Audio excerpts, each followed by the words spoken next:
Hello everyone, आप सबका स्वागत है। आरआरबी ग्रुप डी 2019 का मैथ्स का सॉल्यूशन कर रहे हैं। इसमें 17 अगस्त 2022 से 30 सितंबर 2022 तक जितने भी शिफ्ट में एग्ज़ाम हुए सभी शिफ्ट के सॉल्यूशन कंप्लीट हो चुके हैं। इनके सारे वीडियोस प्लेलिस्ट में मिल जाएंगे। आज के क्लास में 30 सितंबर 2022 के तीनों शिफ्ट के सॉल्यूशन करेंगे। इन तीनों शिफ्ट में जो सवाल रिपीटेड थे या फिर जो बहुत ही आसान थे उसको मैंने स्किप कर दिया, ठीक है। और इन सब के सॉल्यूशन पहले कंप्लीट हो चुके हैं। इनके वीडियोज देखने के लिए प्लेलिस्ट विजिट कर सकते हैं, लिंक नीचे डिस्क्रिप्शन में दिया गया है। तो शुरू करते हैं। उससे पहले चैनल पर नए हैं तो चैनल को सब्सक्राइब कर लीजिए। आगे बढ़ते हैं। पहला सवाल है, एक्स व्यक्तियों को 15 दिन में एक कार्य पूरा करने हेतु अनुबंधित किया गया। 3 व्यक्ति बीमार होने के कारण कार्य पर नहीं आए और शेष व्यक्तियों ने 20 दिन में कार्य पूरा किया। एक्स का मान कितना है? यानी पहले जो व्यक्ति काम पर आने वाले थे उन व्यक्तियों की संख्या आपसे पूछा जा रहा है। तो इस सवाल में आपको क्या देखना है? आपको देखना है टाइम। पहले लगने वाला था 15 दिन, लेकिन ये 3 व्यक्ति के बीमार हो जाने के कारण टाइम लग गया 20 दिन। तो यहाँ पर आप टाइम का रेशियो ले लीजिए। 5 से कट रहा है 3 बार में, 5 से कट रहा है 4 बार में। यानी पहले 3 यूनिट टाइम लग रहा था, ये व्यक्ति के बीमार हो जाने के कारण टाइम कितना लग रहा है? 4 यूनिट। तो टाइम का रेशियो आप देख रहे हैं 3 से 4 हुआ है, तो व्यक्ति क्या हो जाएगा? इसका उल्टा हो जाएगा, यानी कि 4 से 3 हो जाएगा। तो यहाँ पर 1 यूनिट का कमी हुआ है, जबकि सवाल में कह रहा है कि एक्चुअल में 3 आदमी बीमार हुए थे, तो ये 1 यूनिट 3 आदमी के बराबर होगा। पूछा जा रहा प्रारंभ में कितने व्यक्ति थे, यानी एक्स का वैल्यू तो ये 4 है।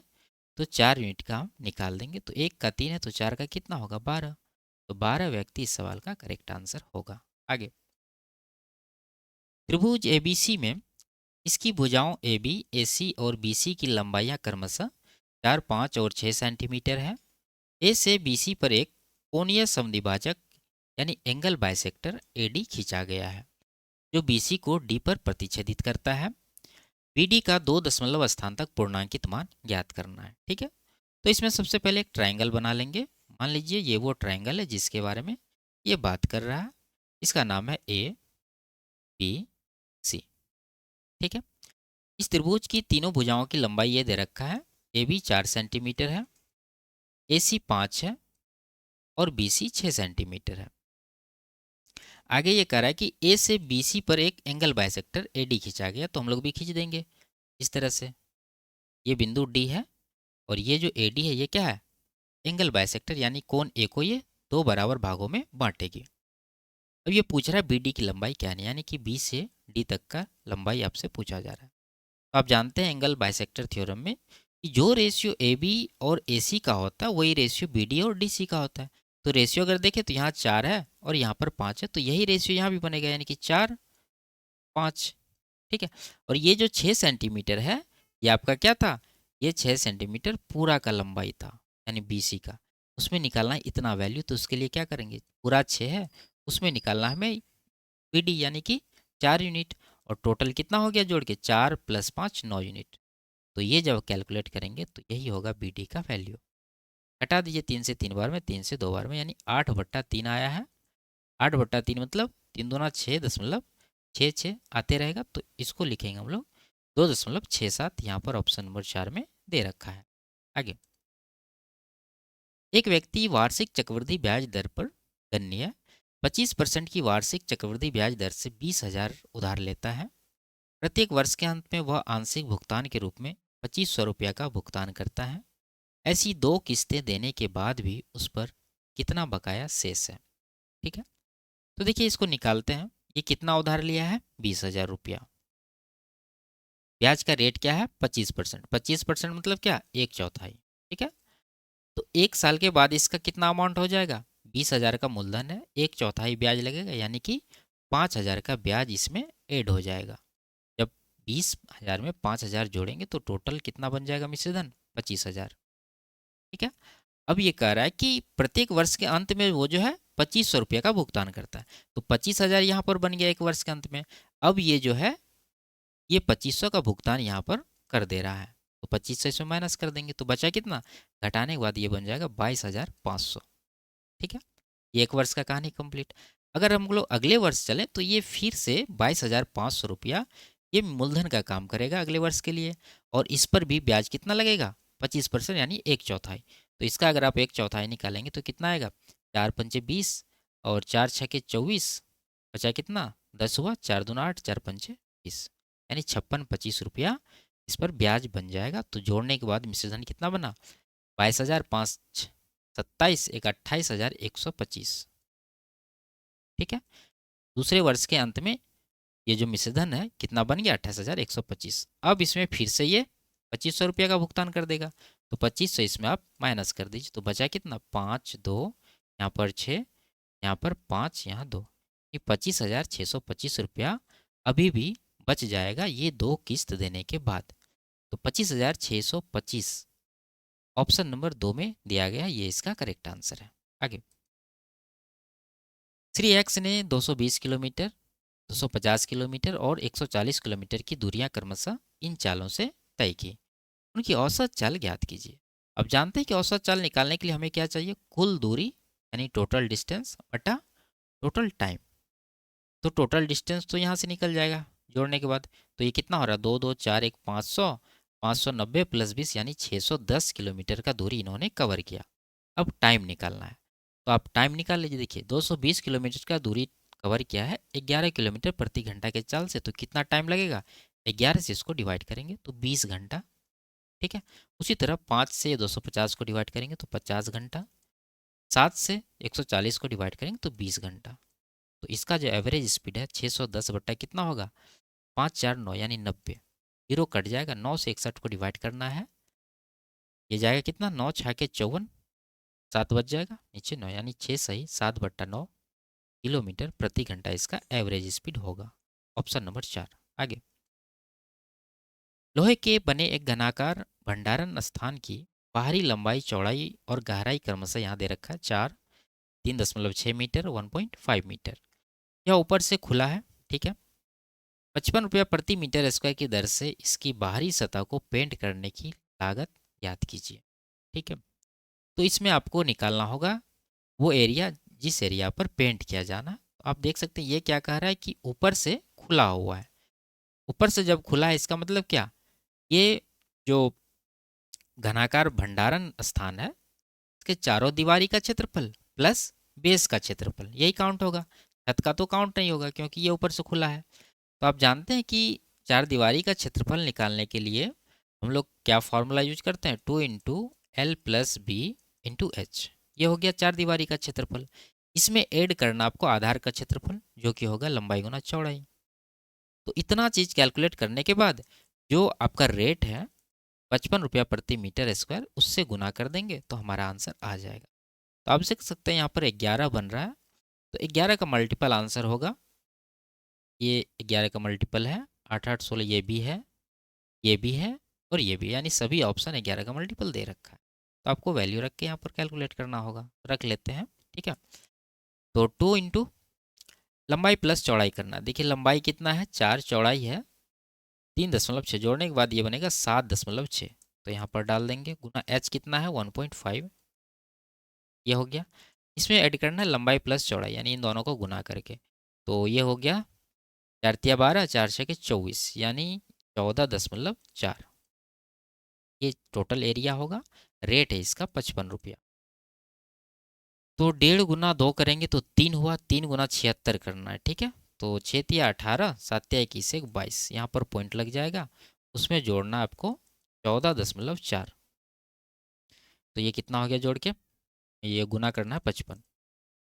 तो 22 + 14 36 और इधर 1.2 37.2 गुना 55।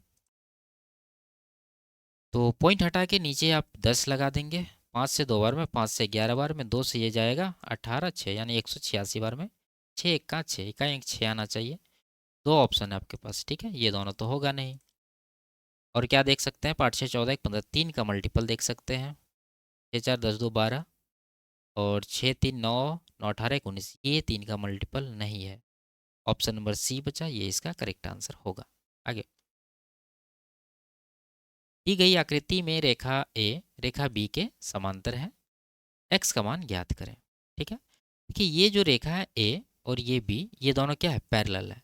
पैरेलल है तो आप देखने से समझ सकते हैं कि ये कोण और ये कोण क्या है, ये दोनों बाह्य एकांतर कोण है। और इनके बाह्य एकांतर कोण क्या होंगे, बराबर होंगे। यानी हम लोग इसको लिख सकते हैं 6x माइनस 36 बराबर 96। तो यहाँ से 6x बराबर कितना होगा, 120 प्लस 12 132। 6 से काट देंगे इसको 22 बार में, तो x का वैल्यू कितना आ गया, 22। यही इसका आंसर होगा, ऑप्शन नंबर 3। आगे, एक शहर की 20% जनसंख्या युद्ध के कारण मृत हो गई और शेष जनसंख्या में से 5% व्यक्ति एक महामारी में मारे गए। यदि शहर की वर्तमान जनसंख्या 15,200 है तो युद्ध से पूर्व शहर की जनसंख्या कितनी थी। ठीक है, तो आप रेशियो से कर लीजिए, सबसे आसान। 20% का फ्रैक्शन 1/5, यानी हम कह सकते हैं कि अगर पहले 5 आदमी था तो एक मर गया युद्ध के कारण, तो बचा कितना, 4। उसी तरह यहाँ 5% का फ्रैक्शन 1/20, यानी पहले अगर 20 आदमी था तो उसमें एक मर गया तो बचा कितना, 19। ये गुना करने के बाद फाइनल रेशियो आपको मिलेगा।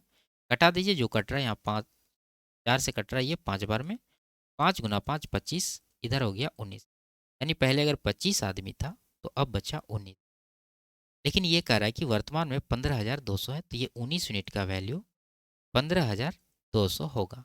आप देख सकते हैं 19 अट्ठे 152 और 2 जीरो यानी 800 गुना ये हो रहा है। तो 25,000 का भी 800 गुना करेंगे तो सीधा सीधा 20,000 इसका आंसर होगा। आगे,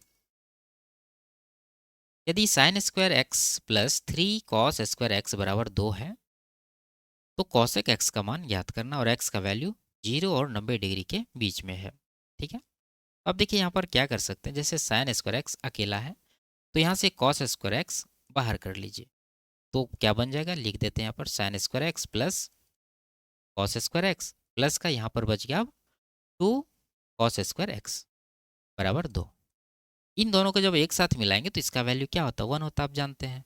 और ये 1 को उस तरफ भेज देंगे तो यहाँ से हम लोग कह सकते हैं कि cos² x बराबर क्या होगा, 1 जाके माइनस होगा तो 1 बचा, और ये 2 देखिए इधर गुना में तो इधर भाग में हो जाएगा। तो cos x का वैल्यू हो जाएगा कितना, 1/√2, स्क्वायर हटा रूट चढ़ा। और कोस में 1/√2 किसका वैल्यू होता है, आप कहेंगे 45 डिग्री। तो यहाँ से कॉसेक एक्स का यानी कि कॉसेक 45 का वैल्यू निकाल देंगे जो कि 2 होता है। ये इसका आंसर होगा, ऑप्शन नंबर 4 में दिया गया है। आगे, y बराबर 9x² प्लस 16 का ग्राफ निम्नलिखित में से किस प्रकार का होगा।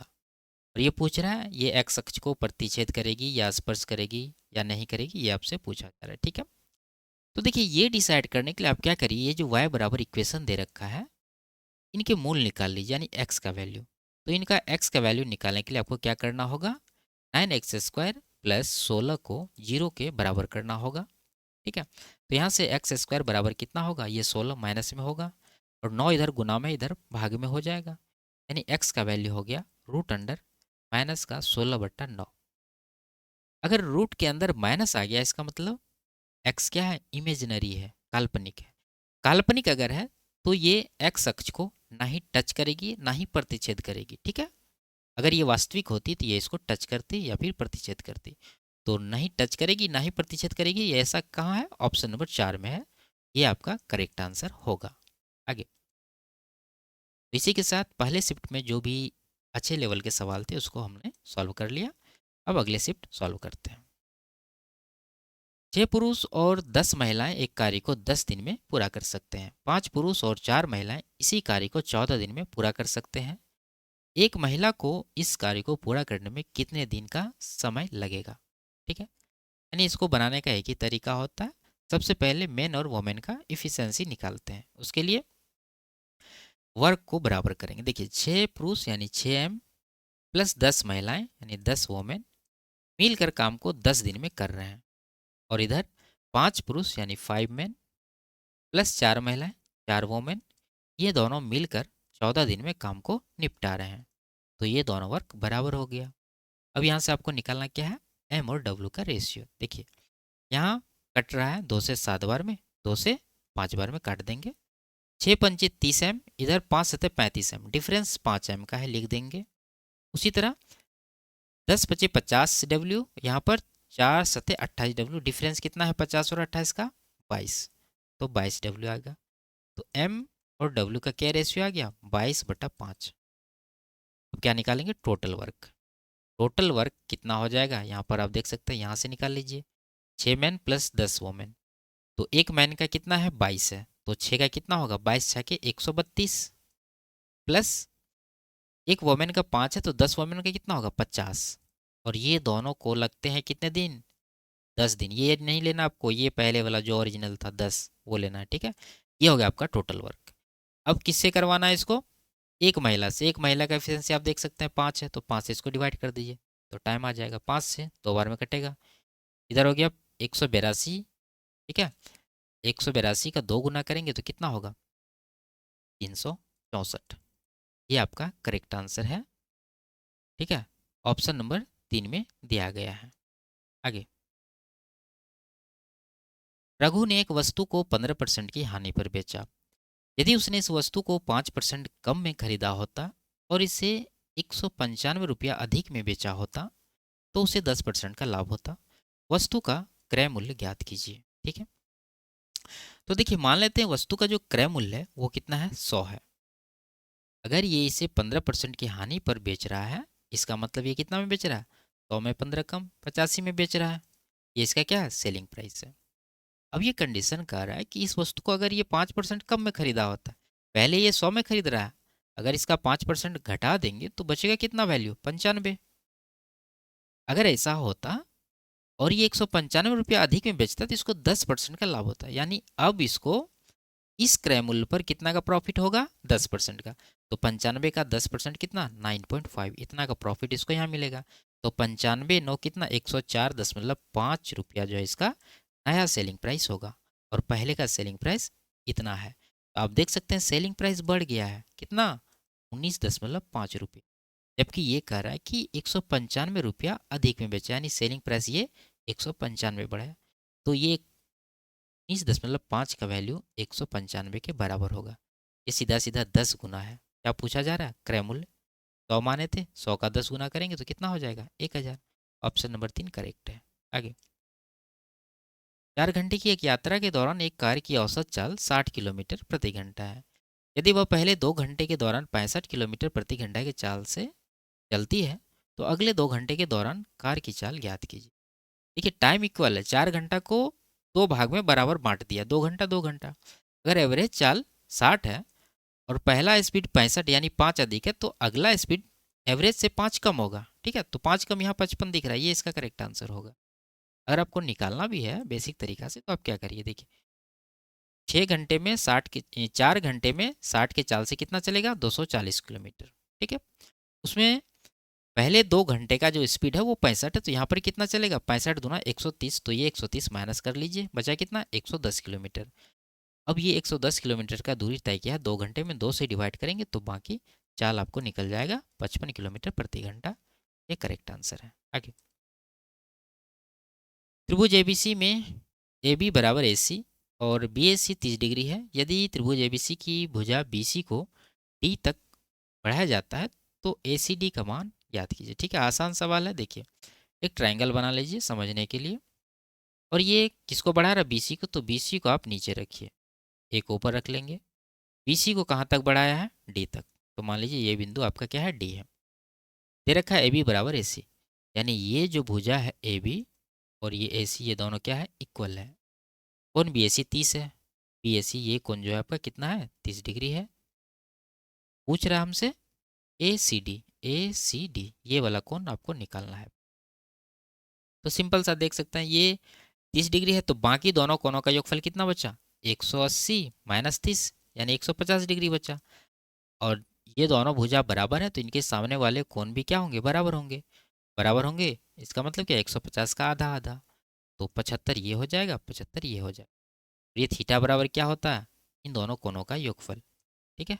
इस त्रिभुज के बाह्य कोण है, दोनों अंतःकोण के योगफल के बराबर होता है, तो 75 + 30 ये हो जाएगा 105 degree. Option number 4 correct answer. आगे, एक बंद लंबवृत्तीय बेलन के आधार की त्रिज्या 3.5 सेंटीमीटर है और इसका संपूर्ण पृष्ठीय क्षेत्रफल 269.5 सेंटीमीटर स्क्वायर है। इसकी ऊंचाई और व्यास का अनुपात ज्ञात कीजिए। देखिए, त्रिज्या आपको पता है तो व्यास निकल ही जाएगा, तो मेन चीज़ क्या है यहाँ पर, ऊंचाई निकालना। तो वो कहाँ से निकलेगा, यहाँ से। टोटल सरफेस एरिया दे रखा है, आप जानते हैं कि किसी भी बेलन का टोटल सरफेस एरिया क्या होता है, 2πr/r+h ये होता है। इसमें वैल्यू रखेंगे, 2 × पाई का वैल्यू 22/7 लेना है। आर क्या है, 3.5 है, इसको आप लिख सकते हैं 7/2 इंटू r+h। तो आर यहाँ अंदर लेंगे 3.5 प्लस एच जो कि हमें निकालना है। ये हो गया इसका टोटल सरफेस एरिया। और सवाल में ये टोटल सरफेस एरिया पहले से भी दे रखा है, इतना 269.5। तो यहाँ से कैलकुलेट करके हमें क्या निकालना है, एच का वैल्यू। ठीक है, तो निकाल लेते हैं। देखिए 7 तो कटेगा ही, 2 भी कट जाएगा, और यहाँ से 11 से 2 बार में 11 दूना 22, 11 चौके 11 बचे। ठीक है, और यहाँ पॉइंट है तो पॉइंट यहाँ पर लगेगा, और ये 2 बच गया। ठीक है, तो 2 से जब इसको डिवाइड करेंगे तो ये आएगा 12.25, यानी h बराबर हम कह सकते हैं कि 12.25 में ये 3.5 घट जाएगा।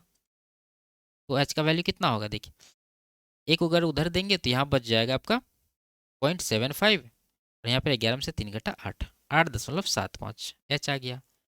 अब फाइनली हमें निकालना क्या है, ऊंचाई और व्यास का अनुपात, यानी h/d निकालना है। h तो आ गया 8.75, डी कितना होगा, ये त्रिज्या का 2 गुना होता है, तो 3.5 का 2 गुना 7 हो जाएगा। पॉइंट हटा के यहाँ 0 डाल दीजिए 2 बार। ठीक है, अब कटा देंगे इसको, 7 से कट रहा है, 100 बार में कटेगा, 7 से 12 और 5 बार में। ठीक है, 25 से 4 बार में, 25 से 5 बार में, तो 5 4 निकला है। ऑप्शन नंबर 4 में दिया गया, ये इसका करेक्ट आंसर होगा। आगे,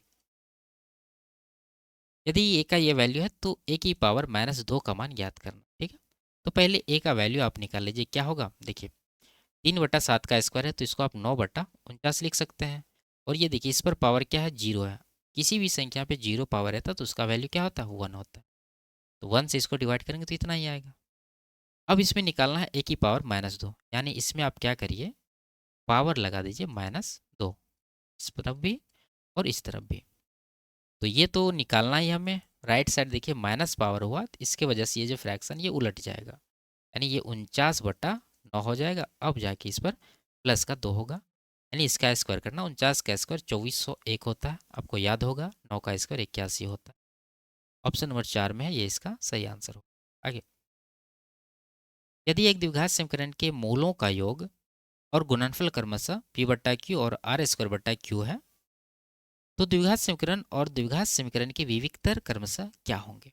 ठीक है, देखिए यहाँ पर हमें सॉल्व नहीं करना, बस आपको समझना है। द्विघात समीकरण निकालने के लिए हम किस फॉर्मूला का यूज करते हैं, x² minus alpha plus beta, यानी मूलों का योगफल into x plus alpha beta बराबर 0, ये चीज़। और ये जो विविक्तर कार है यानी डी डिस्क्रिमिनेंट, इसको निकालने के लिए क्या करते हैं, b² माइनस 4ac, ये चीज़ लगाते हैं। तो देखिए अगर हम लोग देखें तो मूलों का योग ये दे रखा है p/q, और ये फॉर्मूला में आप माइनस देख रहे हैं, इसका मतलब जो भी आंसर होगा उसमें ये दूसरा टर्म माइनस में आएगा, ये दोनों प्लस में देख लीजिए, ये आंसर नहीं हो सकता, ये दोनों आपका आंसर होगा। अब देखिए ये जब डिस्क्रिमिनेंट हम निकालते हैं तो b² माइनस 4ac यूज करते हैं।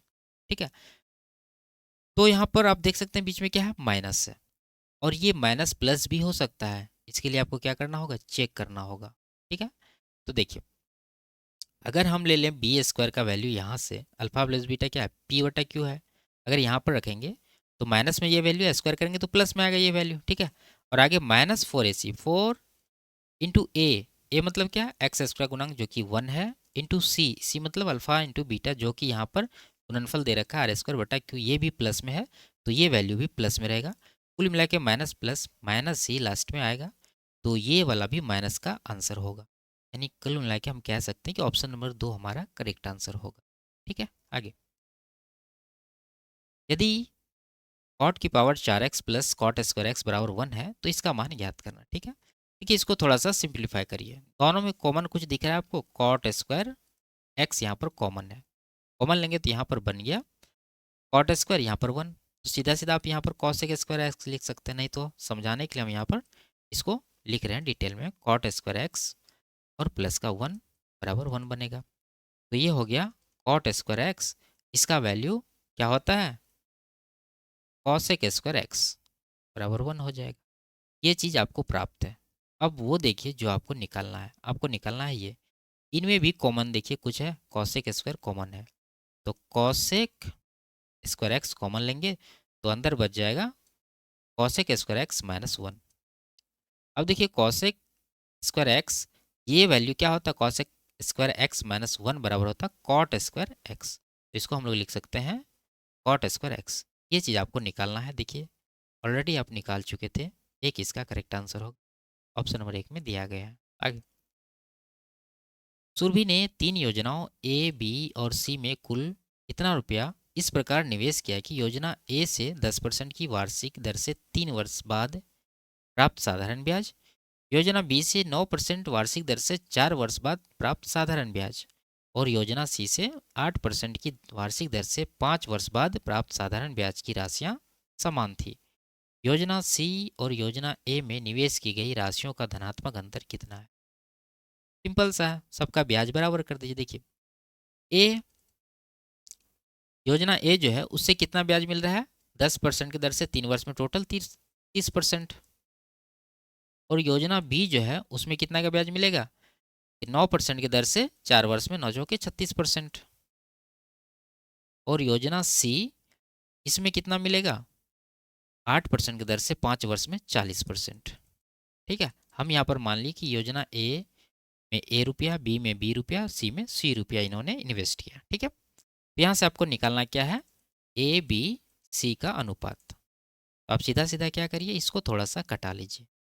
ये 4 से तो नहीं कट रहा है, ठीक है, यहाँ पर 36 है, यहाँ 30 है, तो 2 से काटेंगे 15, 2 से काटेंगे 18 और 2 से काटेंगे यहाँ पर 20। तो ए में आ जाएगा इन दोनों का गुणनफल। नहीं तो आप क्या करिए, इन तीनों का एलसीएम निकाल लीजिए। एलसीएम कितना आएगा, 180। 15 से 180 को डिवाइड करेंगे आएगा 12, ए में चला जाएगा। बी में 18 से 180 को डिवाइड करेंगे 10 आएगा। सी में 20 से 180 को डिवाइड करेंगे 9 आएगा। तो ये रेशियो है ए बी सी का। अब ये सी और ए का डिफरेंस पूछ रहा है, देख सकते हैं आप यहाँ, ए में 12 है, सी में 9 है, डिफरेंस कितना का है, 3 यूनिट का।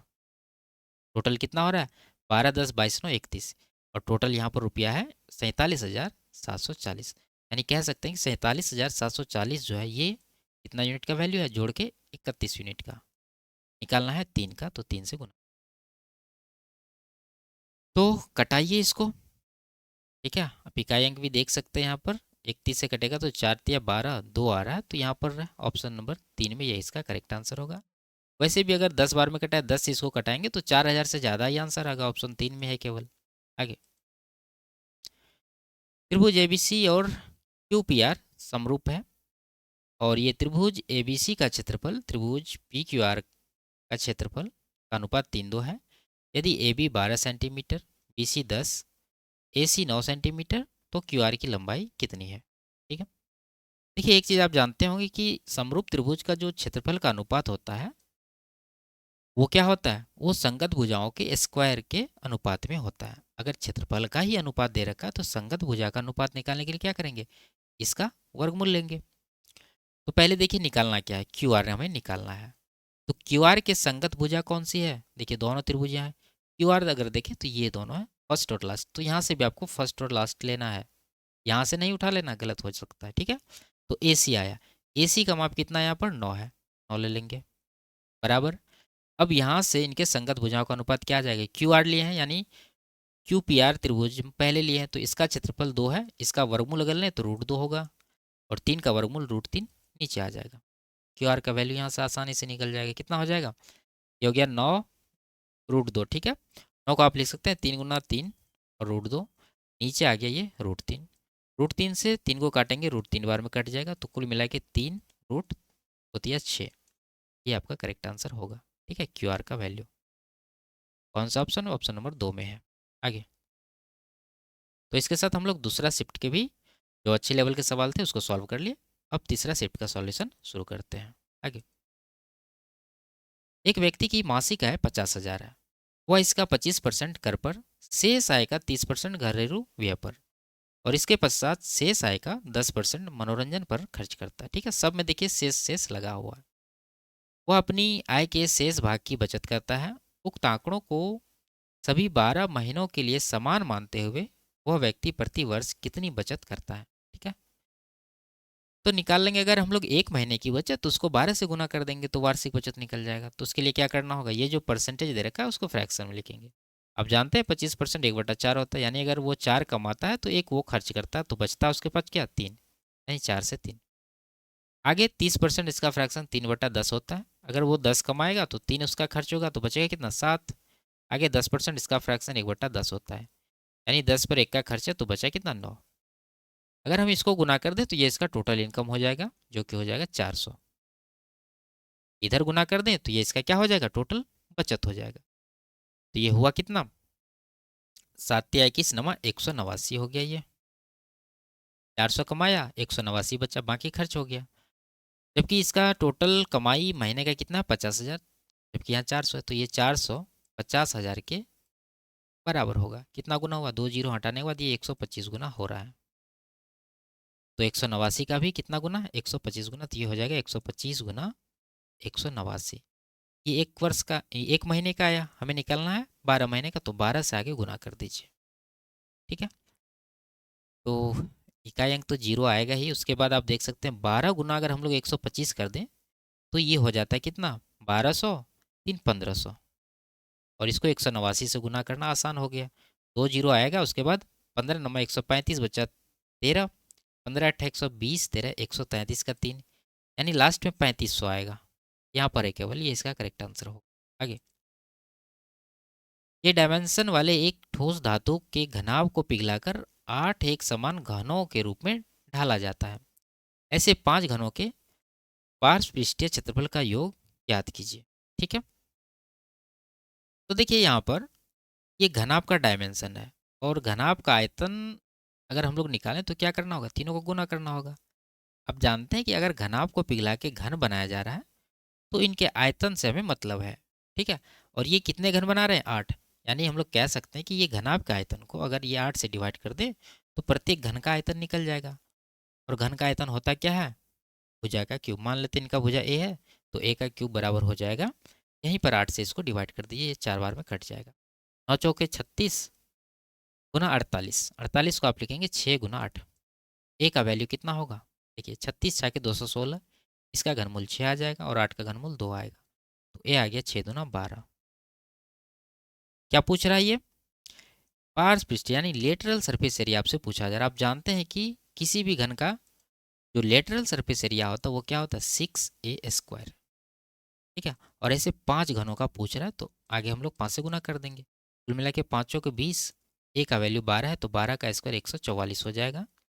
144 दूना 288 पर 1 जीरो, यानी 2880 सेंटीमीटर स्क्वायर इसका करेक्ट आंसर होगा। ऑप्शन नंबर 3 में दिया गया है। आगे, इसका मान ज्ञात करना है। तो इसमें आपको हम बताए रखे हैं कि देखना है दशमलव को। यहाँ पर 3 अंक के पहले है, यहाँ पर 2 अंक के पहले है, दोनों पर स्क्वायर लगा ऊपर नीचे, और सभी जगह ये जो 1 अंक का डिफरेंस है सभी जगह है। तो जिधर कम रहता उधर हम लोग क्या करते हैं, एक पर जितना अंक कम रहता है उतना जीरो। तो यहाँ पर 3 अंक, यहाँ 2 अंक, तो ऊपर 1 अंक का कमी हुआ तो एक पर 1 जीरो देंगे, और स्क्वायर है तो स्क्वायर लगा देंगे। ठीक है, और ये रूट के अंदर है, तो 10 का स्क्वायर रूट के अंदर है, तो बाहर क्या आएगा 10 आएगा। इसका करेक्ट आंसर है। अगर क्यूब रहता तो यहाँ क्यूब देता, अगर पावर 4 रहता तो पावर 4 देते हैं। ठीक है, कन्फ्यूज नहीं होना। ऑप्शन नंबर 3 करेक्ट आंसर होगा। 8% वार्षिक साधारण ब्याज की दर से 3.5 वर्ष के लिए निवेश की गई एक निश्चित राशि पर परिपक्वता पर दे कुल मिश्र धन समान राशि पर 10.5% वार्षिक साधारण ब्याज की दर से 12 वर्ष में दे ब्याज से 156 रुपया अधिक है, राशि ज्ञात कीजिए। यानी राशि सेम है, एक जगह ब्याज दिया है, एक जगह मिश्र धन दिया है, तो राशि कितना होता, 100% मान लिया हम लोग। इस पर अगर हम लोग देखें 8% की दर से 3.5 वर्ष में इसको कितना ब्याज मिल रहा है, तो आप कहेंगे 8 या 24 4 28% का, और 100% इसका मूलधन है, तो कुल मिला के मिश्रधन कितना बना, ये जो मिश्रधन करा तो ये बन गया 128%। ठीक है, सिंपल। ब्याज कितना हो गया, 8 या 24 4 28%, और मूलधन था 100%, तो जोड़ने के बाद ये बन जाएगा 128%, जो कि हम यहाँ पर लिखे हैं। अब अगर आप देखिएगा दूसरा कंडीशन कह रहा है समान राशि यानी 100% पर 10.5% वार्षिक ब्याज दर से 12 वर्ष में दे साधारण ब्याज, तो 10.5% की दर से 12 वर्ष में कितना परसेंट होगा, 12 दहाई 120 प्लस 126% का ब्याज इसको मिलेगा। ठीक है। ये जो मिला था ये इसका अमाउंट था यानी मिश्र धन था, और ये जो मिला है इसका साधारण ब्याज है। और इन्हीं दोनों का डिफरेंस ये दे रखा है 156, जबकि यहाँ पर 2% का डिफरेंस है, तो ये 2% 156 रुपया के बराबर होगा। राशि निकालना यानी 100%। कितना गुना हुआ इधर? 50 गुना, इधर भी 50 गुना करेंगे यानी कि 7800 इस सवाल का आंसर होगा। ऑप्शन नंबर 4 में दिया गया है। आगे, एक समांतर चतुर्भुज ABCD में यदि कोण A इतना है, कोण B इतना है, तो कोण C का मान ज्ञात कीजिए। देखिए, ये चीज़ पढ़ के आपको समझ में आ जाना चाहिए कि ये समांतर चतुर्भुज में क्या क्या विशेषताएं होती हैं। एक तो ये कि इनके सम्मुख कोण क्या होते हैं? इक्वल होते हैं। और इनके संगत कोणों का योगफल कितना होता है? 180 डिग्री। और इनके आमने सामने की भुजाएं समांतर होती है। ठीक है। अगर इनके सम्मुख कोण बराबर होते हैं तो ए के सम्मुख क्या होगा? सी होगा। आप डायग्राम दिमाग में बना के इमेज कर सकते हैं। देखिए, ये ए है, ये बी है, ये सी है, ये डी है। तो ए के सामने क्या है? सी है। और डी के सामने क्या है? बी है। और ए के संगत क्या है? बी है। तो ए और बी का योगफल 180, और ए और सी क्या होंगे? बराबर होंगे। वही चीज़ आपको यहाँ पर करना है। अगर ए और बी का योगफल 180 है तो इन दोनों को जोड़ के 180 के बराबर कर दीजिए। तो 3x यहाँ 2x, कुल मिला के 5x, 16 + 24 ये हो गया 40। इसको 180 के बराबर करेंगे, यहाँ x का वैल्यू कितना आ गया? घट जाएगा इधर। ये 140 को 5 से डिवाइड करना है, तो 5 दूना 10, 5 अट्ठे 40, 28 आया x का वैल्यू। x का वैल्यू 28 आया, मतलब क्या पूछ रहा है? सी ए के बराबर होता है, अभी हम आपको बताए हैं। तो ए है ये, तो इसी में रख दीजिए x का वैल्यू 3x, यानी 28 या 84 और प्लस का 16 जोड़ेंगे तो 100 डिग्री इस सवाल का आंसर होगा। ऑप्शन नंबर 4 में दिया गया है। आगे, 10 व्यक्ति एक 50 फीट गहरा कुआं 8 दिन में खोद सकते हैं। 10 दिन में 100 फीट गहरा कुआं खोदने के लिए कितने व्यक्तियों की आवश्यकता होगी? ठीक है, इसमें फॉर्मूला आपको पता होगा, क्या होता है? M1 गुना D1 गुना T1, यही सब होता है, बटा W1। और दूसरा तरफ ये M2 गुना D2 गुना T2 बटा W2, यही चीज़ होता है। M1 मतलब ये जो पहला कंडीशन में व्यक्ति लग रहे हैं, 10 व्यक्ति लग रहे हैं, ठीक है। तो 10 गुना दिन कितने लग रहे हैं? 8। और काम कितना हो रहा है? 50 फीट गहरा कुआं बन रहा है, तो ये काम में चला जाएगा नीचे, ठीक है। उसी तरह दूसरा कंडीशन का 10 दिन लग रहे हैं, ठीक है। और आदमी का संख्या यहाँ पर आपको निकालना, तो M2 लिख सकते हैं, या फिर M रहने दीजिए। और काम यहाँ पर कितना करना है? 100 फीट गहरा कुआं खोदना, तो 100 नीचे आएगा। 50 से ये 2 बार में कटेगा, 2 से ये 5 बार में कटेगा, 5 से ये 2 बार में कटेगा, तो कुल मिला के 8 दूना 16 व्यक्ति लगेंगे इसको। ऑप्शन नंबर 3 में दिया गया है। आगे, नीचे दिए गए किस संख्या युग्म की दोनों संख्याओं में से कोई भी संख्या अभाज्य नहीं है, लेकिन दोनों संख्याएं सहभाज्य है? अब जानते हैं सहभाज्य का पेयर क्या होता है? जिनका HCF 1 होता है। तो इनमें देखिए, इनका HCF 1 है, सहभाज्य का पेयर है, ये भी है, ये भी है, लेकिन ये जो है सहभाज्य का पेयर नहीं है, क्योंकि ये 7 से डिविजिबल है। 1 से तो है ही, 7 से भी, इसका मतलब 4 को हटा दीजिए। अब इसमें कह रहा है कि दोनों संख्याओं में से कोई भी संख्या अभाज्य नहीं है। इन दोनों में देखें तो 19 अभाज्य है, इसमें देखें तो 11 और 17 दोनों अभाज्य है, तो बचा कौन सा? Option number 3। या फिर आप डायरेक्ट ऑप्शन नंबर 3 को पहले देख सकते थे कि दोनों यहाँ पर अभाज्य नहीं है। ये 8 भी अभाज्य नहीं है और 25 भी अभाज्य नहीं है, लेकिन ये दोनों क्या है? को प्राइम है, क्योंकि दोनों का HCF क्या है? 1 है। तो ये आपका करेक्ट आंसर होगा। आगे, तो ये लास्ट सवाल था। वीडियो आपको कैसी लगी कमेंट में ज़रूर बताइए। अच्छी लगी तो वीडियो को लाइक, शेयर और चैनल को सब्सक्राइब कर लीजिए। फिर मिलते हैं अगले क्लास में, तब तक के लिए बाय बाय, टेक केयर।